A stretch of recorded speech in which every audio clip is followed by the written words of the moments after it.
So welcome back. It's my pleasure to present Ana Sanchez, that founded and initiated the Science Communication Office in ITQB, and also coordinates for several years until now the Science Communication Master. So the screen is yours. Thanks. Thank you so much, Maria.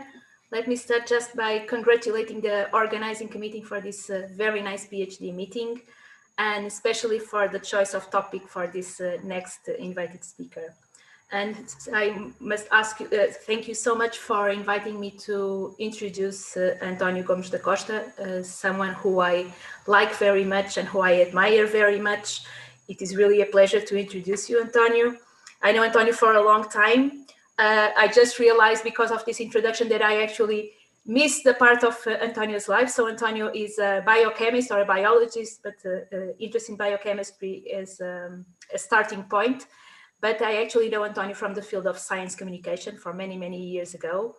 António was actually the first president of the Portuguese Science Communication Association that we founded many years ago as well. So since 2000, António works in the field of science communication. He was a member of the direction of Ciência Viva till 2010. He also worked at Excite. This is a European network of science centers where he coordinated a very large project, a very large European project with 23 countries and more than 70 institutions. Working in this idea of how to really promote citizenship through science communication, and how to promote the dialogue through all these different stakeholders in these issues.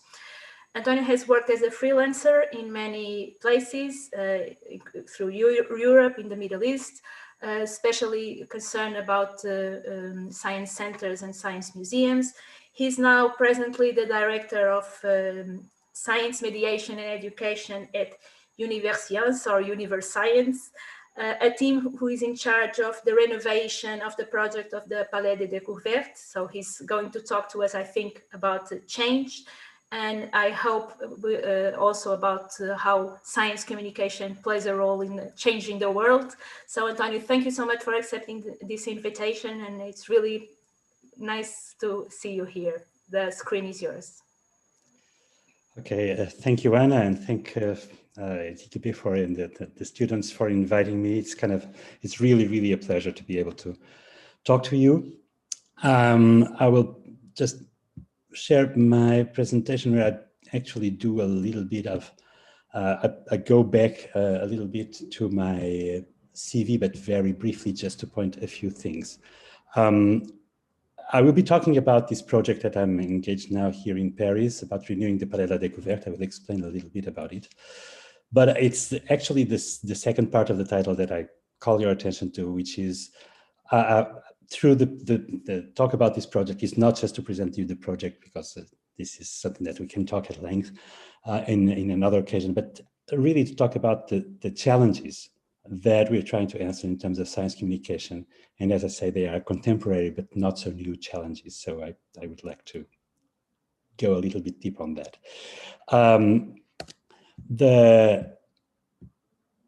Just briefly, so Anna presented, and thank you, Anna, for this nice presentation. It's really a pleasure to meet you again. I just would like to go back to a little bit to my professional different steps, just to tell you that yes, I was a teacher and researcher at the University of Coimbra. I did my degree in biology and then my PhD in biochemistry, and I was at the first batch of teachers at the first biochemistry department in the University of Coimbra, where I worked until the year 2000. So I was there for about 20 years, 19 to be more precise. And then I decided to dedicate a lot of time to science communication. Now, what happened is that at the time, and this is just the thing that I want to point out for anyone who is interested in this kind of activity, which I think is essential for science, science communication. At the time, it was not possible or really easy to make science communication and work at a university. And this was in 2000. I am really, really happy that the situation has completely changed, partly because of the work of Ciencia Viva and other science communication associations. And so right now, and I'm glad to be talking about it, that this topic was chosen to present in this meeting, in a meeting such as this, which means that obviously science communication is now taken as something that is needed to be included in any kind of science activity. So as Anna mentioned, then I worked for about 10 years for Ciencia Viva in several projects. I became a consultant at the European level for Excite, where I worked in different projects at European level. And I also made quite an interesting experience in the Middle East, namely in Bahrain, where I was the director of a small science center, until they decided to close it down, because as a good Portuguese, I went to the only country in the Middle East that had a problem, a deficit problem, which is kind of strange to think when we think about countries in the Middle East, but that was true. And so they decided to change. And now I am at Universcience. And let me just present you briefly the institution. So basically, we're talking about two places. The big Cité des Sciences et de l'Industrie, so City of Science and Industry, which is this photo on the right-hand side, which has, in normal times, about 2.5 million visitors per year. It's a huge building, and it has several different activities, and we'll not go into details.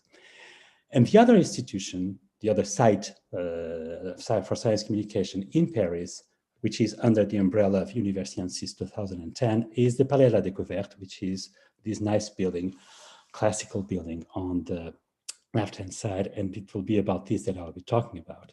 So they are located in different areas of the city of Paris. Cité des Sciences et de l'Industrie is really up north on the periphery of the city, on the Parc La Villette. And the Palais de la Découverte is really central. And I have here just a picture to show you a little bit where it is located. So if you look on the lower right-hand side, you have the Arc de Triomphe. On top left, you have the Jardin des Tuileries and the Louvre. And the Palais de la Découverte is located in this complex here in the central area of Paris, on the Champs-Élysées. And here you have a closer view. The Palais de la Découverte, the part that is dedicated to science, is this smaller building on the right side. And this is part of the Grand Palais and Petit Palais complex. I'm telling all this not just to tell you that, to make a little bit envious because I work in such a nice place, which is true. I'm really, really happy to be working here. And it's quite exciting to be able to work in this environment, but mainly to call your attention that it is kind of rather a very strong statement that on one of the most noble and known places in the world, which is the Champs-Élysées, in the very central area of a city like Paris, there is a place dedicated to science communication. And that this place actually dates from 1937. It's really something strong to say about how science should be in the heart of the culture and the cultural area of a city and of a society. And this is the place that is going to change. Actually, it is closed now, not because of COVID, though it actually had a little bit of, the closing down was in November because we went into lockdown, but it was, anyway, it was foreseen to close the whole space in December 2020 for about 4 years for renovation works of the whole complex. Why? Basically because the building dates from 1930, and it has never been really renovated until now. So obviously it's very beautiful, it's very nice, it's grandiose, and it's still operational, but barely, I would say. There are technical problems, water infiltrations, accessibility is almost forget about that because we don't have accessible spaces. Really, it's quite an exercise in accessibility, safety measures, and the whole museology, the whole museography of the place is old.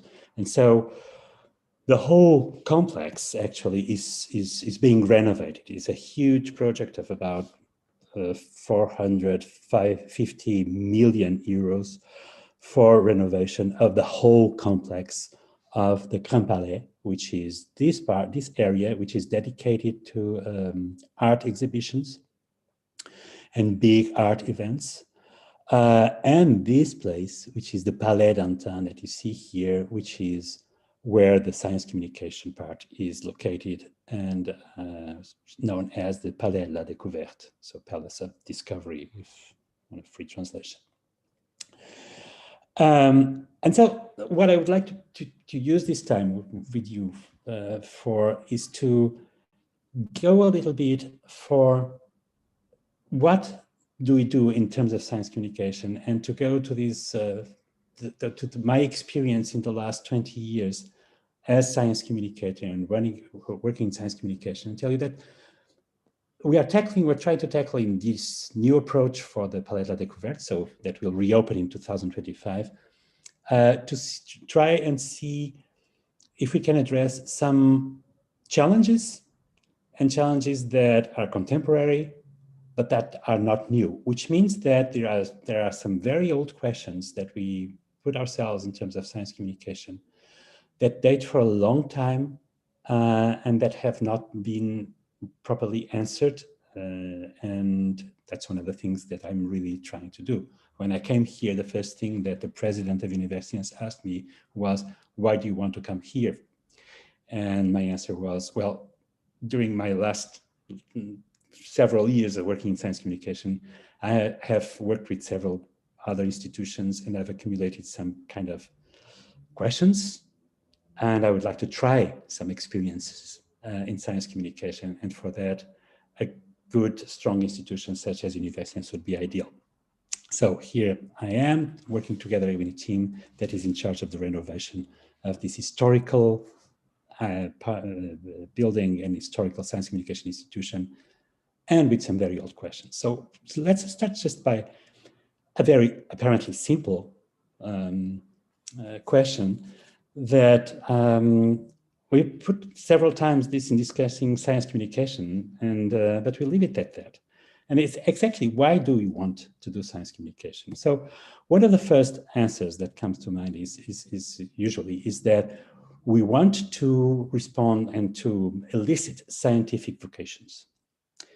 We want to make these young people to feel the call, so to speak, for becoming scientists or working in science, and so following studies in science. And as a consequence, that would be beneficial, increase the number of researchers. This is all very nice, but if you start with the first thing, which is elicit scientific vocations, you quickly may wonder, how do we do that? And the truth is, we cannot design things to elicit vocations, to raise vocations. We can only hope that what we do responds to budding vocations, and that we then are useful for people that already have some kind of vocation. A vocation does not appear just because of one activity or because of 1 hour and a half or 2 hours or 3 hours visit at a science museum or an activity of science communication. So we have to be a little bit more concrete about this. The other thing that is obvious for everyone is that we want to communicate scientific knowledge. We'll come back to this in a moment. Develop capacities. We're trying, usually we mention also that science communication activities are good for developing the capacity in terms of experimental approaches, questioning, knowing what a scientific control is, etc. Again, we'll talk about that. One thing that is a major thing is increased scientific literacy. And by literacy, we mean not the knowledge, but the capacity of using something and understanding something. Literacy in general means comes from you're able to read that is your reading capabilities, but literacy means that not only are you able to read, but you're able to write and you're able to understand and to interact and to use what you read. And that is a completely different story. And in science, that is not always the case, even for people who have a good scientific education.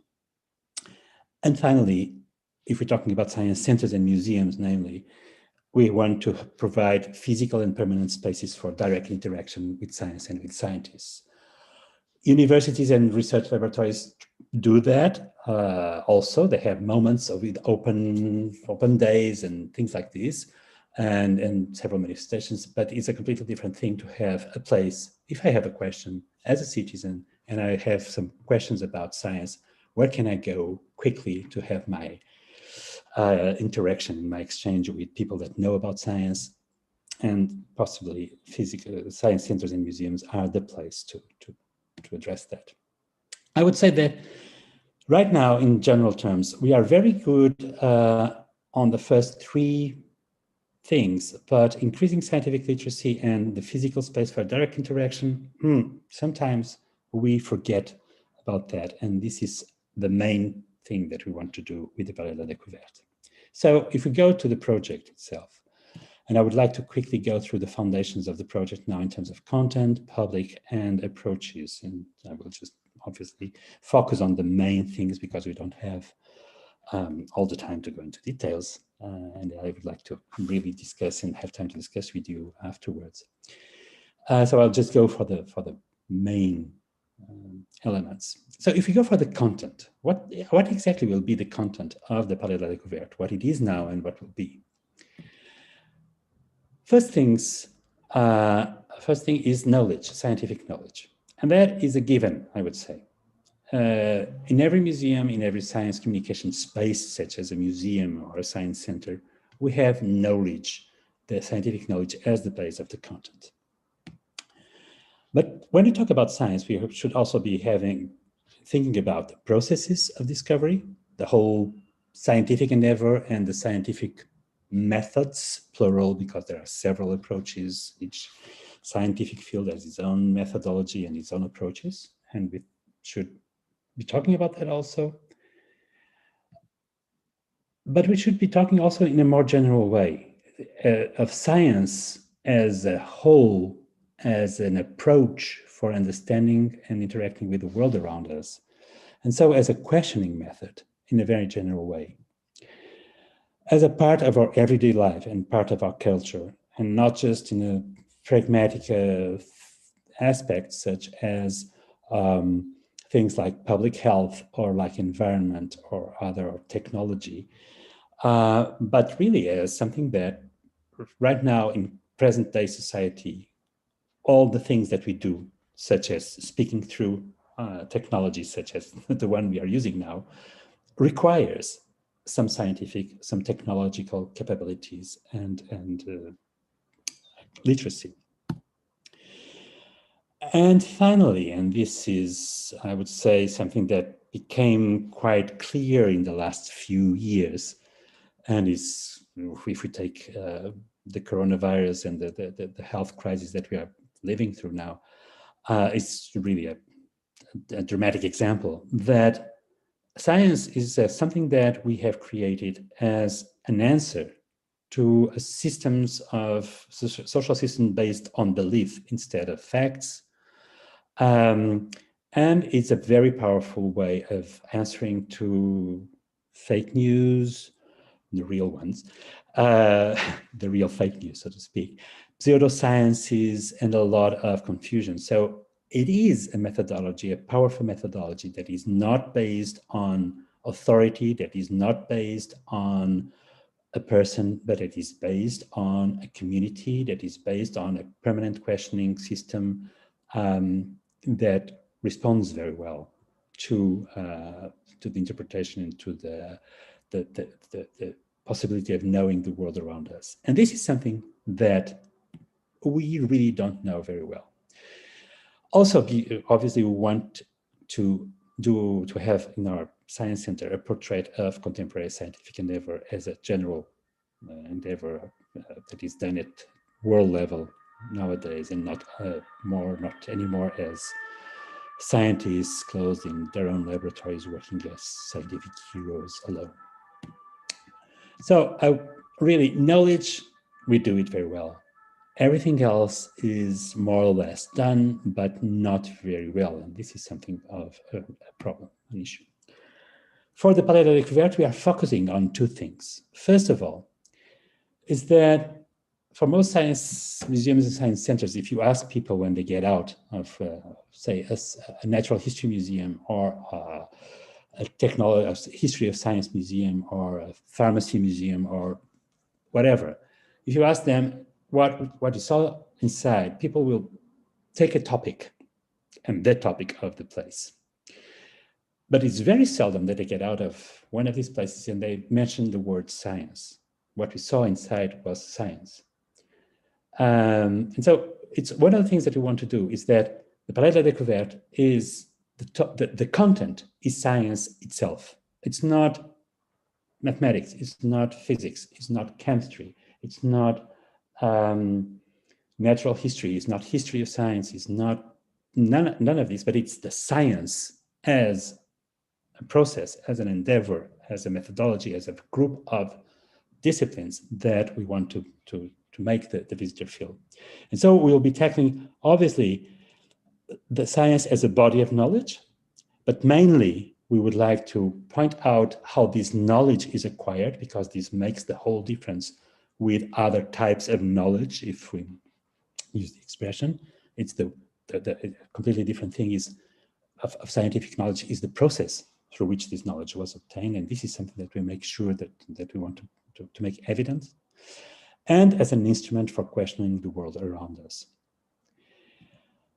And so usually in science communication and even in programs in TV, etc., and museums, that's what we're talking about, we tend to talk about what we know.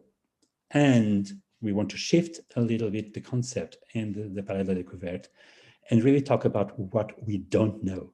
That is to say, exactly what are the questions that we are dealing with now. Research is not about what we know. Scientific research is about what we don't know. So what we want to do is to really make really apparent for the visitor which are the questions that are nowadays being tackled by scientists and the approaches that they are taking and the recent advancements. And this is really to portray the research as it is being done nowadays. And also the development of a scientific attitude. I wouldn't go into details on this, but scientific attitude as is being defined now is basically a necessary condition for something to be scientific, not an enough condition, but it is a necessary one, which is the willingness to question our own knowledge in a permanent way. It's not the methodic doubt on anything, but it's the scientific predisposition to say, does this still hold true? What I know is really correct. And as we all know, this is something basic for science, is that everything is permanently being put to the test, which doesn't invalidate that things are taken as true for the moment and for the time being, but we are open to all evolution. This is a very rare attitude, and it's enough to go on any social media discussion or on the commentaries on news, on newspapers, to see that, this willingness to be candid about our own beliefs and knowledge is something that is a very, very rare attitude, though it is a very basic one. So we want to really promote this kind of attitude. Also for the publics, when we talk about science museums, it's a curious thing. We usually talk about children and we usually talk about school groups.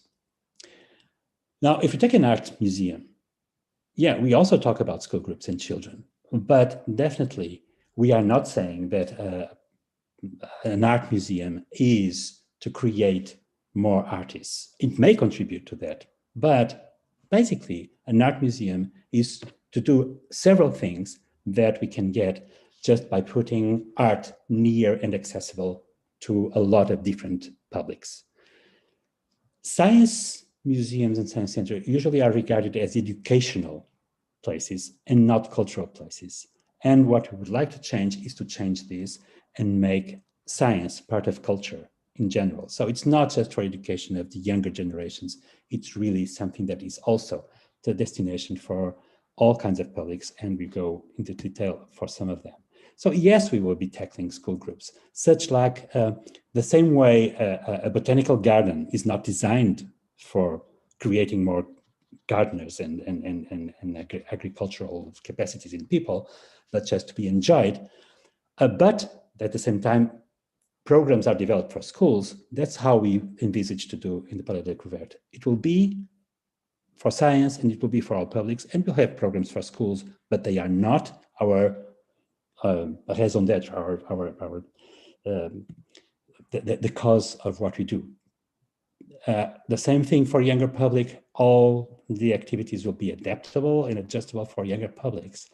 But really, we want to focus on two groups of public that usually don't come very much into the forefront of our target groups in terms of visitors, which are young adults. We're talking about teenagers and young adults. And we want to put them in a situation where we don't present them, we don't offer them topics that we think are interesting for them. We want to invite them to be content creators and to come to our place, to use our place as providers of content.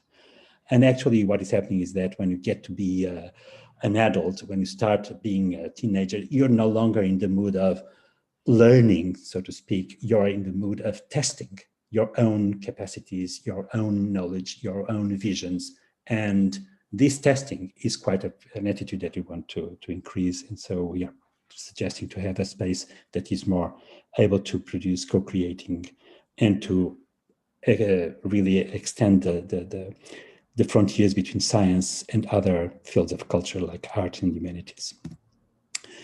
And finally, I just point this sentence that I like very much from Neil deGrasse Tyson, which probably you know him from television programs as a science communicator in the United States, in New York. And that he says, the problem in society is not kids not knowing science. The problem is adults not knowing science. And this is a reality. This is an unfortunate reality. When we talk about environment, when we talk about public health, when we talk about investment of money in science, and when we talk about space exploration and things like this, it's adults we should be talking to. And it's the relations of adults with science that is difficult. And some people tell me, oh, well, but so if we start with young people, we'll educate them and they will become different adults in terms of science. I'm sorry, I'm old enough to be working on this field for 20 years, and this field is much older than that. The Palais de Découverte is from 1937, and the situation hasn't changed because it's the dynamics of the interaction between adults and science that needs to be changed. It's not a matter of education, it's a matter of everyday interaction. And this we are not able to do properly right now. So we want to focus our target, and we are creating a space destined for adults, and adults are not parents. Sometimes when I speak about adults in the science center or museums, people tell me, oh, but we already have adults here. And I say, yes, you have parents, but parents are not adults. Parents are parents. Parents are educators, and they go there with their kids for them and not as adults, as an autonomous publics. And we also want to address, obviously, adults which already know some science and potentiate this capacity. So I'm not saying that we target adults with knowledge in science. I'm saying that we have also to consider this public. So we are not starting all our activities and all our offers from scratch. We are also we'll have some offers and some things for the destined to a public, a knowledgeable public. I will move quickly through these approaches.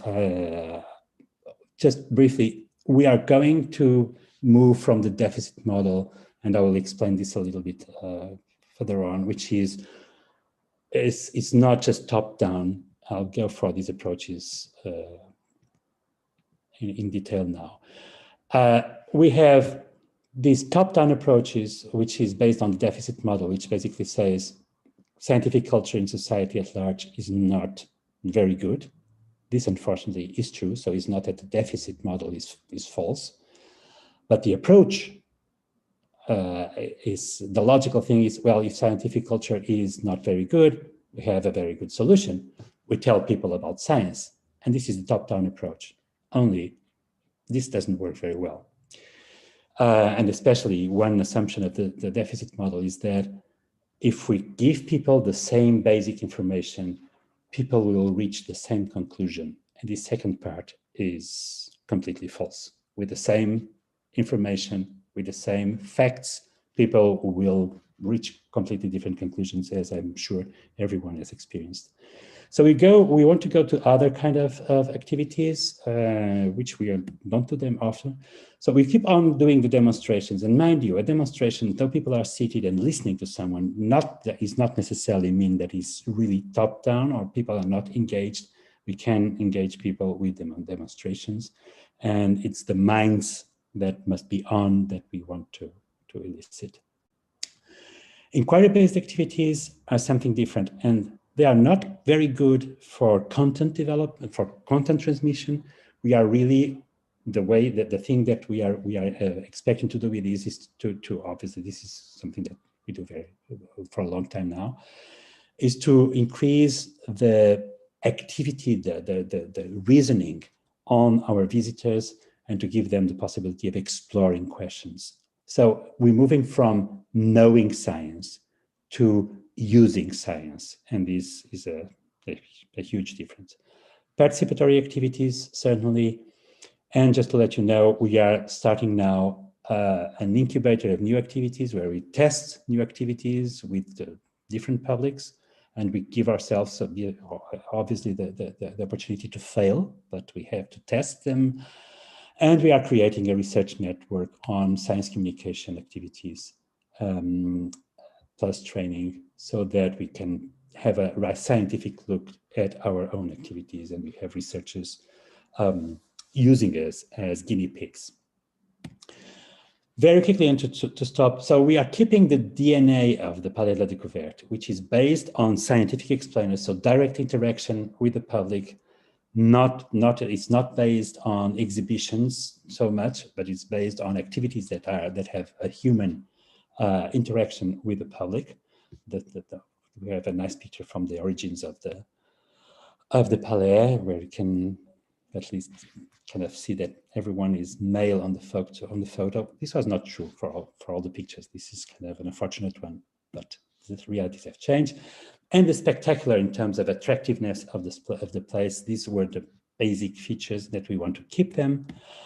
But we will be talking about, we were having much more laboratorial spaces where we can have science projects and develop projects with people that visit us frequently and recurrently, and have co-creation activities in these laboratories. And really it's not just for demonstrations, they are really for developing experimental work. We will have big, spectacular, iconic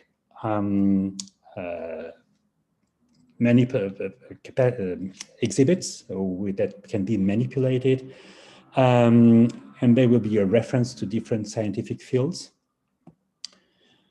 As I told, we will be focusing a lot on questions, and so even questions for which we don't have the answer. So even at the very large concepts, we will be exploring mainly through also artistic creations, the big questions within different fields of science. We will have a planetarium, what we call a remote lab, that is to be an immersive place where we can bring in and comment in direct and exchange in direct with scientists at the laboratories, for instance, at ITQB, or at CERN, or at other laboratories, or at a scientific expedition, for instance, in a rainforest, that we can have that a direct interaction and a visualization of what is happening in one of our rooms at the Palais. A pop-up room, which is going to be a very quick exhibition room for small exhibitions that we can put very quickly, and the room 37, which will be the 37 is a reference to 1937, to the origin of the Palais de la Découverte, where we want to have a room dedicated to the history of science communication and the different evolutions in approaches for science communication. Obviously, we will have exhibitions, so what we call curiosity islands. This will be not big exhibitions, but smaller units of exhibition that are easily transformed and changed.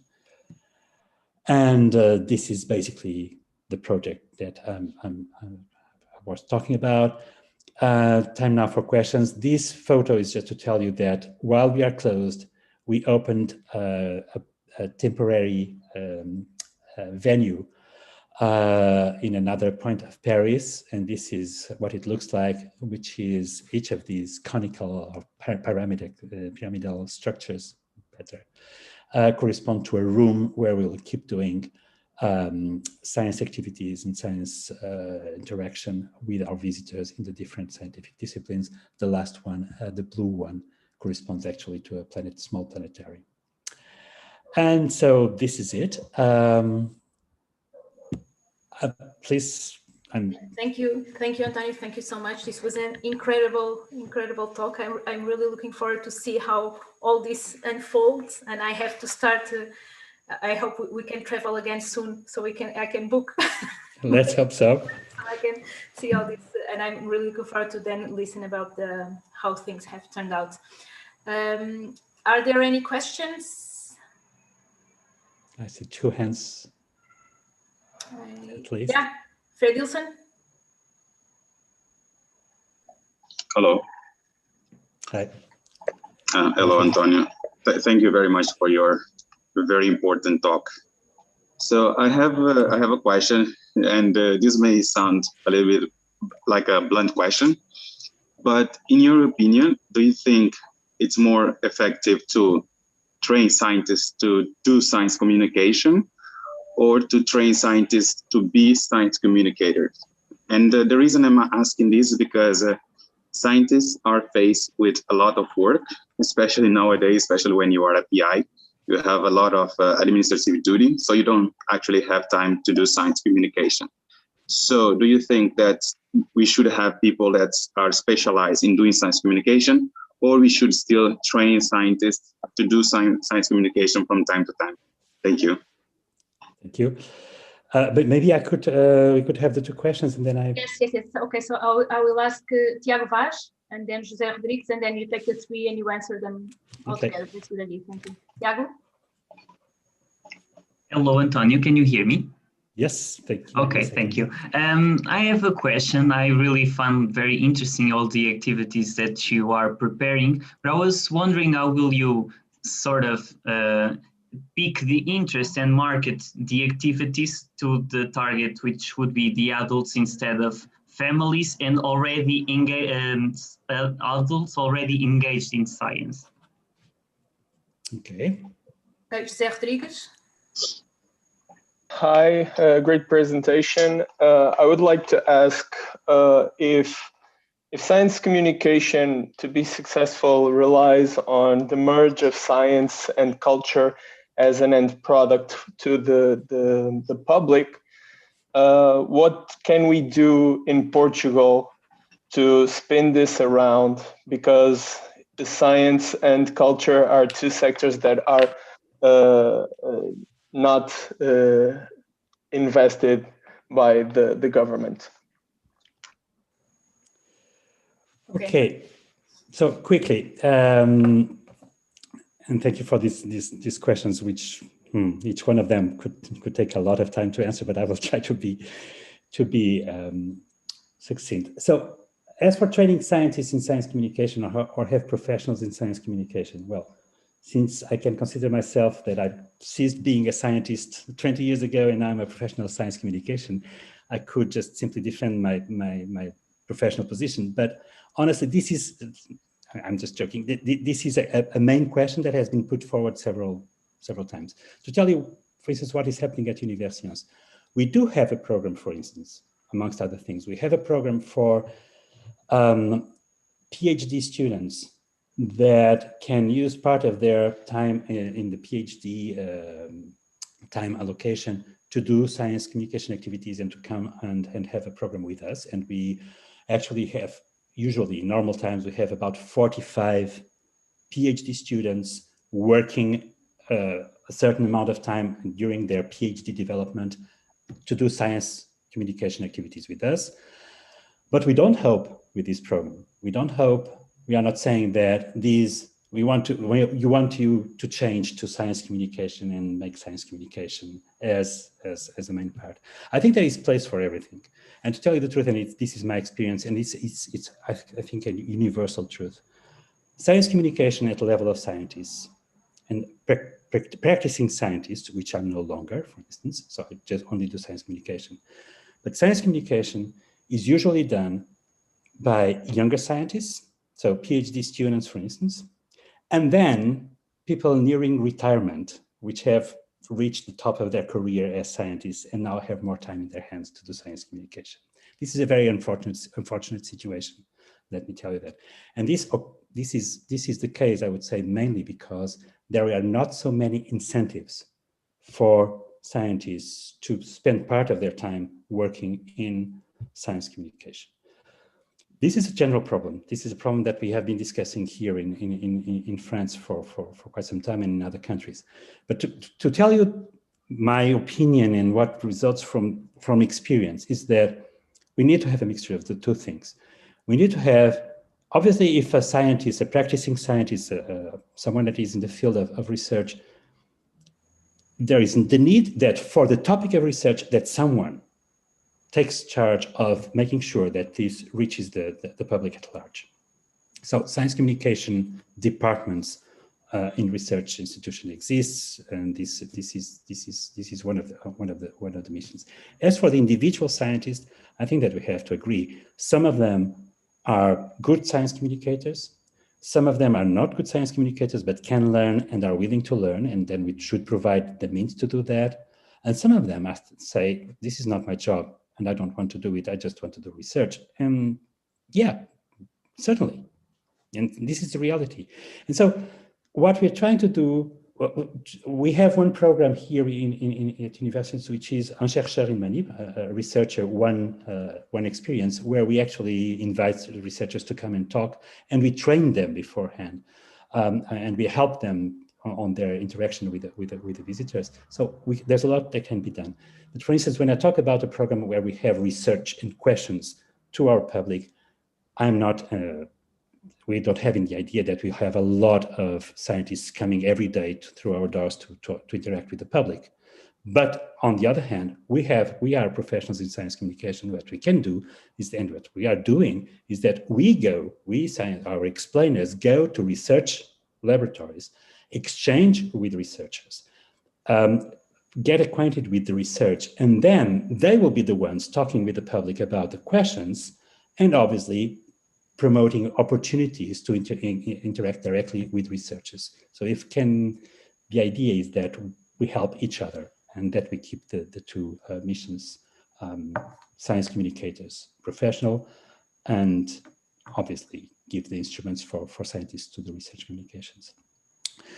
For the second question, adults instead of children or instead of families, it's not instead, look, we need, and that goes also with the third question about scientific culture.